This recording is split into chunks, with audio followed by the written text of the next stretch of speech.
kartla kişi. Buna baxın. Özü hibrid. Artıq dizel, mizel, Santa Fe, Sorento, nə bilim, başqa Kia, Hyundai'lar artıq dizeldən belə deyək, imtina edirlər yavaş-yavaş. Düz deyə, tam olaraq imtina olmayacaq.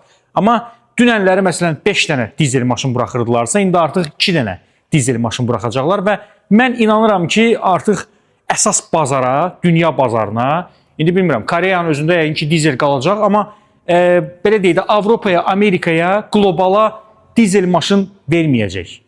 Koreya, Kia, Hyundai. Dəri oturacaqlar, head-up display, selektor yoxdur, bir dənə fikir verin. Selektorun yerinə knopkalardır. Mən bunu birinci dəfə bu texnologiyanı Sonatada gördüm. 2021 model Sonatada çox qəşəngdir. Bilmirəm, selektor indi kimlərin daha çox selektor xoşuna gəlir, yoxsa necə, amma bu əladır. Knopka da konkret tıp liftin knopkası kimi. Bir dənə bu maşında minus deməzdim, çünki mənim ehtiyacım yoxdur. Lük yoxdur. İndi lükü olan variantlar da var. Lükü neynirəm? Yəni, nə mənası var lükün? Budur da, yəni müasir maşın, müasir dövrün maşını budur. Qabaqdan maşınımız belə görsənir. Bax, bu cür vidi var. Bir dənə zəhmət olmasa bu tərəfdən də göstər. Yan tərəfdən də görsünlər. Və 20.500 manatdır bu maşının qiyməti. 2023 model.